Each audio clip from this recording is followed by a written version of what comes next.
Hello साथियों, मैं अमरदीप कादियान। नमस्ते, प्रणाम, सलाम वालेकुम, सत श्री अकाल, जय मसीह की, राम राम जी, जय माता की, जय हिंद, जय भारत। साथियों, आपका स्वागत है डिसेंट फैमिली में।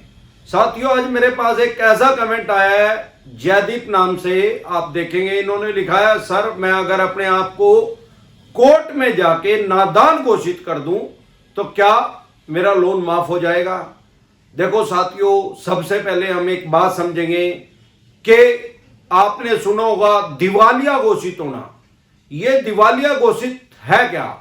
ये ज्यादातर बहुत बड़ी बड़ी कंपनियों पे आपने देखा और सुना होगा, हजारों करोड़ रुपए की जो कंपनियां होती हैं वो दिवालिया घोषित हो जाती हैं। मतलब दिवालिया घोषित होने का मतलब नगद, भाई अब मेरे पास कोई पैसा नहीं रहा, जो करना हो भाई कर लो। फिर उसमें क्या होता है, बैंक के एनबीएफसी कंपनी, वैसे तो मेरे देखने में ज्यादातर तो जो दिवालिया घोषित होते हैं उनको बैंक ही लोन दे के रखता है, क्योंकि उनके हजारों करोड़ रुपए के लोन होते हैं और हजारों करोड़ रुपए तो एनबीएफसी कंपनियां तो दे नहीं पाती। हजारों करोड़ रुपए की तो यार सारी है, सारा बिजनेस काम धंधा व्यापार ही इनका सारा हजारों करोड़ रुपए का। अभी क्योंकि पिछले साल 25 मार्च से अब क्योंकि लगभग एक साल हो गया है, सारा देश बंद हो गया कोविड-19 की वजह से। अब हालांकि वैक्सीन आ चुकी है, लेकिन अभी भी पूरे काम धंधे बिजनेस व्यापार तो लोगों के चल नहीं रहे हैं ना। अब 2.25 महीने तो सारा देश बंद रहा। उसके बाद red zone, containment zone, orange zone, green zone, ऐसे ऐसे करके सरकार ने अलग अलग जोन बना दिए और आराम आराम से सिस्टमेटिकली सारे देश को खोला। उसकी वजह से क्या हुआ, देश की जीडीपी 23.9 नीचे चली गई थी। आपने देखो, अगर पेपर पढ़ते होंगे तो, नहीं तो गूगल सर्च कर लेना। अब कोरोना काल की वजह से देश की जीडीपी 23.9 नीचे चलेगी। अरे देश की जीडीपी तो चलेगी, लोगों की अपनी जीडीपी भी नीचे चलेगी, यानी कि अपनी आर्थिक स्थिति भी खराब होगी, उनकी खुद की अर्थव्यवस्था भी खराब होगी। क्योंकि हम भी तो देश से जुड़े हैं, देश की अर्थव्यवस्था सुधरेगी तो हमारी भी सुधरेगी यार। तो उसकी वजह से क्या हुआ, लोगों के बिजनेस व्यापार काम धंधे लगभग ठप हो गए। किसी भी आदमी का आज की डेट में अगर बात करें, 5% आदमी ऐसे हैं जिनका कोविड-19 आने से पहले, यानी मार्च 2020 से पहले जितना काम था उतना ही काम आज चल गया। वो ऐसे सिर्फ 5% आदमी है। 12.25 करोड़ आदमियों की जॉब जा चुकी है, जो कि माननीय सुप्रीम कोर्ट में एक वकील द्वारा एडमिट कर दिया गया है इस बात को। ये सारे देश का सर्वे है। प्राइवेट वालों की गई है, सरकारी वालों की तो जॉब गई नहीं। अब उसके अलावा जो कर भी रहे हैं प्राइवेट वाले, वो भी 20-30-50% सैलरी पे काम कर रहे हैं। 5-10% ऐसे होंगे जिनको पूरी सैलरी मिल रही है। अब दिक्कत परेशानी कहां आती है, जो मध्यम वर्गीय परिवार के आदमी होते हैं वो ही सबसे ज्यादा लोन लेते हैं। उनका कोई ना कोई बेसिक नीड रुक ही जाती है। कोई बच्चों को लैपटॉप लेना है या मोबाइल लेना है या एक्टिवा या कार ले ली छोटी, कोई बड़ी ले ली, जैसा जिसका बजट है। अब जो मध्यम वर्गीय परिवार के आदमी होते हैं वो पहले ही पूरे होते हैं, इधर से अर्निंग हो रही है, इधर जा रहे हैं, इधर से आ रहे हैं, इधर से जा रहे हैं। अब कोविड-19 की वजह से क्योंकि अर्थव्यवस्था ठप होगी, लोगों की अपनी पर्सनल अर्थव्यवस्था भी ठप होगी, तो करोड़ों लोन ऐसे हैं जो डिफॉल्ट की श्रेणी में आने वाले हैं।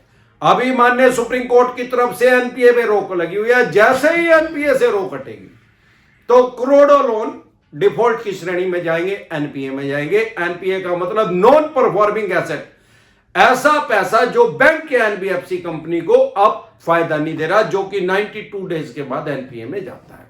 अब सवाल यह आता है कि लोग ये नहीं समझ रहे, अभी माननीय सुप्रीम कोर्ट का फाइनल डिसीजन तो आया नहीं, और जब तक फाइनल डिसीजन नहीं आएगा तब तक एनपीए पे रोक जारी है। ये माननीय सुप्रीम कोर्ट के आदेश आ चुके हैं। ये परमानेंट रिलीव नहीं है, टेम्परेरी रिलीव है। अब किसी भी दिन माननीय सुप्रीम कोर्ट का डिसीजन आ सकता है, उसके बारे में हम कुछ कमेंट कर नहीं सकते क्या डिसीजन आएगा। लेकिन मैं ये समझता हूं कि एनपीए पे रोक लाइफ टाइम के लिए नहीं रह सकती। उसका कारण क्या है, अगर एनपीए के लाइफ टाइम के लिए रोक लगा दी जाए तो बैंक और एनबीएफसी कंपनी की रीढ़ की हड्डी टूट जाएगी, ये सारे खत्म हो जाएंगे, देश की अर्थव्यवस्था 100% खत्म हो जाएगी, चौपट हो जाएंगे सारे बिजनेस व्यापार काम धंधे। तो ऐसा डिसीजन आने का कोई चांस नहीं है। आप गलफत की स्थिति में ना रहे कि एनपीए और बढ़ेगा, 2-4 साल के लिए और इसको बढ़ाया जाएगा, ये पॉसिबल नहीं है, क्योंकि इसका एनपीए का करोड़ों आदमी गलत और नाजायज फायदा भी उठा रहे हैं। वो पैसा होने के बाद भी बैंक और एनबीएफसी कंपनी को पैसा नहीं दे रहे, क्योंकि उनको तो कानून का ज्ञान है। उनको तो पता है अभी एनपीए पे रोक लगी हुई है। जब तक एनपीए पे रोक लगी हुई है कोई ये लीगल एक्शन कर ही नहीं सकते। मतलब ये कानूनी कार्रवाई किसी के खिलाफ नहीं कर सकते, चाहे देश के किसी भी कोने में किसी भी आदमी ने कितना भी लोन ले रखा है, चाहे आपने 50,000 रुपए का लोन ले रखा है, 25,000 का ले रखा है, 25 लाख का, 50 करोड़ का, कितना भी अगर आपका लोन है, चाहे अनसिक्योर लोन है चाहे सिक्योर लोन है, वो जब तक एनपीए में नहीं जाएगा आपके खिलाफ कोर्ट में सिविल का मुकदमा भी दायर नहीं हो सकता। जिनको इन बात का पता है वो गैर कानूनी तरीके से ही गैर कानूनी काम कर रहे हैं। वो जानबूझकर पैसा नहीं दे रहे, क्योंकि उनको पता है यार अभी एनपीए पे रोक, अभी क्या करेंगे, अभी कर क्या सकते हैं, ये चवन्नी छाप न लगाएंगे पीछे। ओ भाई साहब, जो ऐसे आदमी है वो चवन्नी छाप से नहीं डरते। चवन्नी छाप की तो दुकान में पेट्रोल के बोए लगा के साफ कर दे या उन्हें 500 रुपए देता चवन्नी छाप ने, वो एक महीना फिर आंदा ही नहीं। और यार जिन्हें 5 करोड़ के 10 करोड़ देने, यार जो किस्त नहीं दे रहा हो तो 5,000 रुपए भी दे दे, वो चवन्नी छापना, वो फोन भी नहीं करेगा, रहेगा भी नहीं। ये टेक्निक भी लोग यूज कर रहे हैं। तो वो भेड़ की खाल में भेड़िए छुपे हुए हैं। जो करोड़ों आदमी जिनकी जेन्युइन प्रॉब्लम है उसका भी वो भी फायदा उठा रहे हैं, जानबूझकर पैसा नहीं दे रहे। अब अगर एनपीए पे रोक लगी रहेगी तो वो पैसा देंगे नहीं। अभी मेरे देखने में आया लोगों के पास, बैंक और एनबीएफसी कंपनी के पास से लीगल नोटिस आ रहे हैं। वो कह रहे हैं सर लीगल नोटिस आ रहा है। यार लीगल नोटिस और कोर्ट के नोटिस में दिन और रात का फर्क है, जमीन और आसमान का फर्क है। लीगल नोटिस का मतलब है कि वो बैंक या एनबीएफसी कंपनी अपने वकील के द्वारा आपको कानूनी रूप से धमकी दे रही है, अगर सामान्य बोलचाल की भाषा में कहूं तो। और जो कोर्ट का नोटिस आएगा वो सीधा माननीय कोर्ट के द्वारा आएगा। उसमें डिफरेंस क्या है आपको पता कैसे लग सकता है कि ये फेक है या सही है। अब देसी फार्मूला मैं आपको बताता हूं, कुछ आपको अपना खोपड़ा खराब करने की जरूरत नहीं, अपने दिमाग को रखा रहने दे। सिर्फ एक चीज देखें, क्या आपने मोरेटोरियम 6 महीने के लिए ले लिया था 1 मार्च से 31 अगस्त 2020 तक? अगर ले लिया था, उसके बाद 4 महीने वो और 3 महीने 7 महीने और चले गए, यानी अगर आपने 13 किस्त भी पे नहीं की तो आपका एनपीए में जा ही नहीं सकता, क्योंकि माननीय सुप्रीम कोर्ट की तरफ से एनपीए पे रोक है। जब तक एनपीए में नहीं जाएगा तो ये आपके खिलाफ कानूनी कार्रवाई कर ही नहीं सकते। अगर ये कोर्ट का फर्जी नोटिस भेज रहे हैं, लीगल नोटिस भेज रहे हैं, भेजते रहने दो यार, वो है ही फर्जी, 100% कन्फर्म है, क्योंकि वो जा ही नहीं सकते उसमें। ये क्या कर रहे हैं, वकील का नोटिस भेज रहे हैं, उस पर लीगल नोटिस लिख दिया। और लीगल नोटिस लिखने की तो इनके पास राइट्स हैं, जो आम आदमी है उसको अपने अधिकार पता नहीं, उसको कानून का ज्ञान नहीं है, क्योंकि ना ही तो उनके बाप दादा परदादा ने काम किया वकालत का, और ना ही उन्होंने किया, ना ही उनका कोई ऐसा मन है, और ना ही उनकी कोई ऐसी इंटेंशन थी कि मैं बैंक या एनबीएफसी कंपनी के साथ कोई फ्रॉड करूं। अब लीगल नोटिस जैसे आया उसमें लिख रहा धारा 406 लग जाएगी, 120 भी लग जाएगी, 420 लग जाएगी, 138 लग जाएगी, 25 लग जाएगी, और 10 तरह की ना जाने क्या क्या 13/4 लग जाएगी, और ना जाने क्या क्या ये धारा लगा देते हैं कानूनी रूप से डराने के लिए।